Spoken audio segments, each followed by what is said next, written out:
that I'm trying to make when you think about what Jordan had to go through in order to be who he was. I'm talking about as an individual. You understand? We ain't talking about championships, even though he still has more championships than LeBron, even though he still has more league MVPs than LeBron, even though he still has more finals MVPs than LeBron. He got a consistent three-point shot, and he's a far better three-point shooter than Michael Jordan. The stat shows it. The NBA's most polarizing debate has taken a new turn, and this time it's not just about who is the greatest of all time. This time it's about the soul of the sport. It's about whether the physicality of basketball's past holds more weight than the athletic precision of its present. It's about whether Michael Jordan endured more punishment than LeBron James ever has. And right at the center of this firestorm are two of the loudest voices in sports, Stephen A. Smith and Kendrick Perkins. These two did not just discuss the LeBron versus Jordan debate. They collided over it. They clashed over what basketball used to be and what it has become. Stephen A. says Jordan endured a brutality that shaped his greatness, while Perkins claims that the game has evolved and simply shed the chaos. This is not just a debate. This is a war between eras, between what we remember and what we witness now. So if you're tired of watered-down comparisons and want to hear the real breakdown of old-school toughness versus modern dominance, you are in the right place. Smash that like button, subscribe to NBA Showdown, and ring the bell because this video is about to tear the roof off the greatest debate in basketball history. Now let's get into it. Stephen A. Smith wastes no time drawing a line in the sand. He opens the conversation by declaring that basketball used to be played with a level of physicality that simply does not exist today. To him, that physical edge was not just a part of the game, it defined it. Stephen A. paints a picture of an era where players had to survive the pain, where getting to the rim meant absorbing a body blow, and where you could not just float through traffic untouched. He is not dismissing today's game, but he is emphasizing that the path to greatness used to be lined with far more resistance. In his eyes, players like Michael Jordan had to endure not just elite competition, but physical warfare on the court. Elbows, forearms, body checks, it was all part of the process. Stephen A. believes that this environment hardened players. It forged their mentality. It shaped how they approached the game and how they earned their legacy. So when he says Jordan had to go through a more physically demanding league, he is not romanticizing the past. He is saying that toughness was not optional. It was necessary. And to him, that makes all the difference when comparing eras. The game of basketball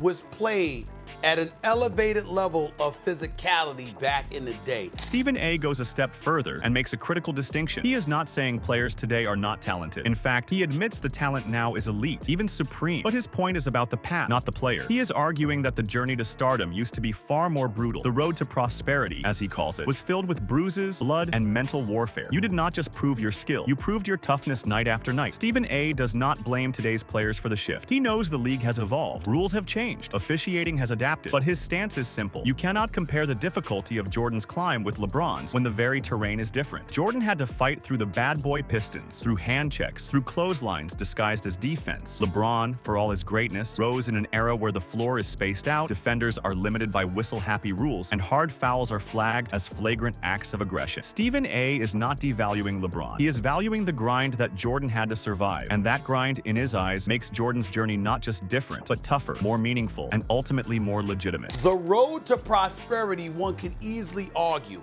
but we're not talking about better talent, because the talent today is elite and supreme, and we get that. This is where Stephen A. Smith gets surgical. He wants people to stop reducing Jordan's legacy to just 6 championships. He is not talking about titles or rings. He is talking about what Jordan had to endure to become who he was. He dives into the trials, the pain, the punishment, and the adversity Jordan had to overcome on his way to greatness. Stephen A. reminds everyone that Jordan was not gifted greatness. He fought for it. He earned it in an environment where everything was stacked against him. And despite that, he not only won more titles than LeBron, but also collected more league MVPs along the way. That matters. Those accolades are not just numbers to Stephen A. They are the result of an individual who rose through fire and conquered a league that tried to break him. He talks about Jordan being harassed by the Pistons, muscled by the Knicks, pushed by the Celtics. Every era-defining team tried to crush him physically, and still, Jordan stood tall. LeBron's resume is spectacular, but Stephen A. is saying it lacks that same struggle, that same visceral battle for greatness. He is not minimizing LeBron's achievements. He is elevating the mountain that Jordan had to climb. And when the terrain is that steep and the summit still conquered, the legacy becomes mythical. That I'm trying to make when you think about what Jordan had to go through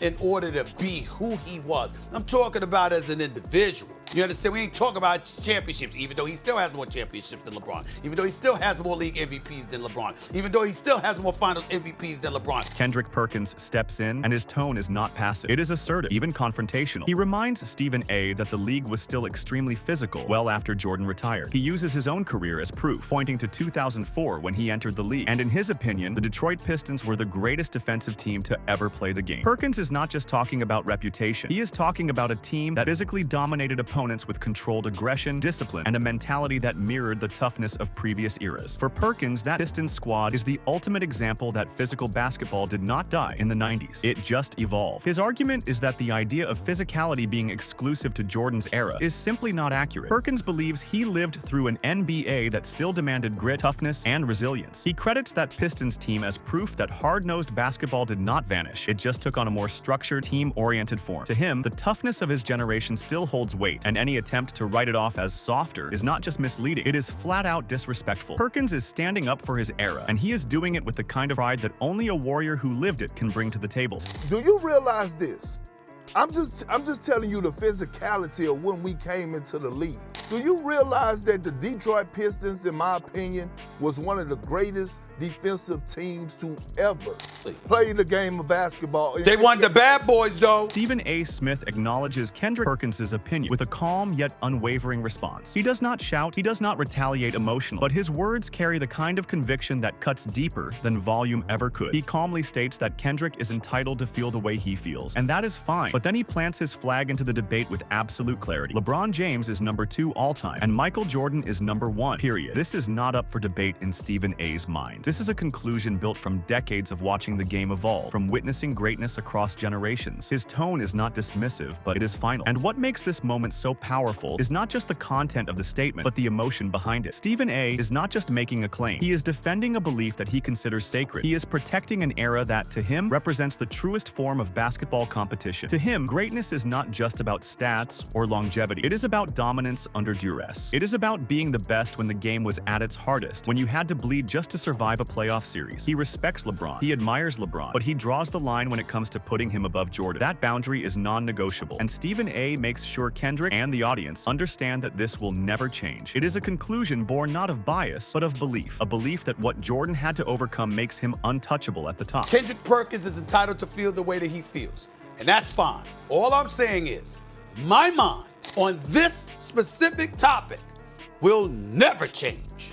LeBron James is number 2, and Michael Jordan is number 1 all time. Kendrick Perkins is not backing down either. He challenges Stephen A.'s romantic view of old-school physicality and calls it what it often was, nonsense. He explains that just because players back then were allowed to tackle, elbow, and even throw punches, it does not mean the game was more physical in a meaningful or constructive way. It just meant the league tolerated more chaos. Perkins is emphatic in stating that the game eventually decided to cut out the foolishness, to clean itself up, and to evolve into a purer, more skill-based competition. He is not saying players today are not tough. He is saying that physicality is not about fighting or hitting. It is about body control, effort, defensive positioning, and mental stamina. Perkins believes the modern game is still physically taxing, just in a different way. You are still getting screened, bumped, chased, and guarded. The difference is that now, you cannot just use brute force to shut someone down. You have to be smarter, more disciplined. He passionately argues that the NBA was never meant to resemble football, and to him, the league's decision to move away from cheap shots and violent plays was not a sign of weakness. It was progress. A better version of basketball emerged when the game stopped rewarding dirty defense and started emphasizing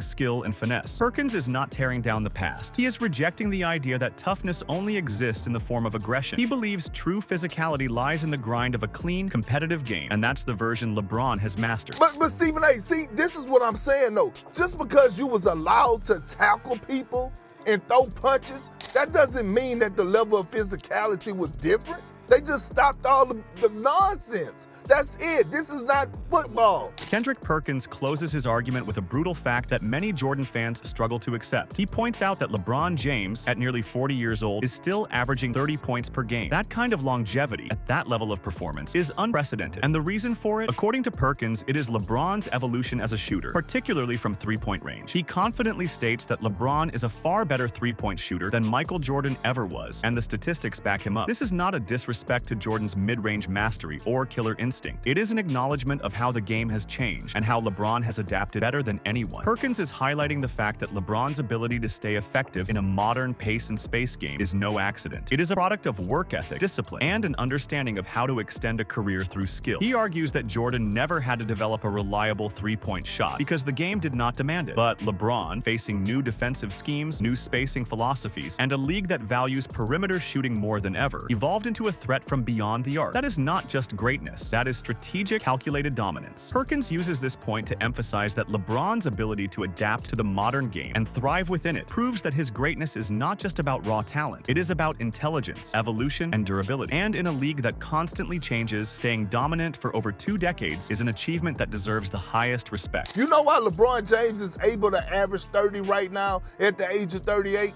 You know why? He got a consistent three-point shot, and he's a far better three-point shooter than Michael Jordan. The stat shows it. What we just witnessed between Stephen A. Smith and Kendrick Perkins was more than just a debate. It was a raw, emotional tug-of-war between 2 eras of basketball, 2 definitions of greatness, and 2 fundamentally different understandings of what it means to be tough. Stephen A. is standing tall for the old-school warriors, the bloodied battles, and the scars that defined legends like Michael Jordan. He believes that greatness forged in pain is a different kind of greatness, that surviving that level of physical punishment builds a player into something that statistics alone can never define. Kendrick Perkins is fighting for the modern game, a game that demands more skill, more discipline, and more strategic intelligence than ever before. He is not denying the toughness of the past, but he refuses to let people treat the present as if it is soft or easy. He sees LeBron James not just as a great player, but as a symbol of what it means to evolve, to endure, and to dominate a game that is constantly changing. This debate will never end, and that is exactly why it matters. Because every generation has its icon, every fan has their truth, and every argument brings us closer to understanding just how complex greatness really is. So now it's your turn. Do you stand with Stephen A. and the legacy of Jordan, or do you ride with Kendrick Perkins and the evolution of LeBron? Drop your opinion in the comments, hit that like button if you respect the fire of this debate, and don't forget to subscribe to NBA Showdown for more bold, unfiltered breakdowns of basketball's greatest arguments. We don't settle debates here, we ignite them.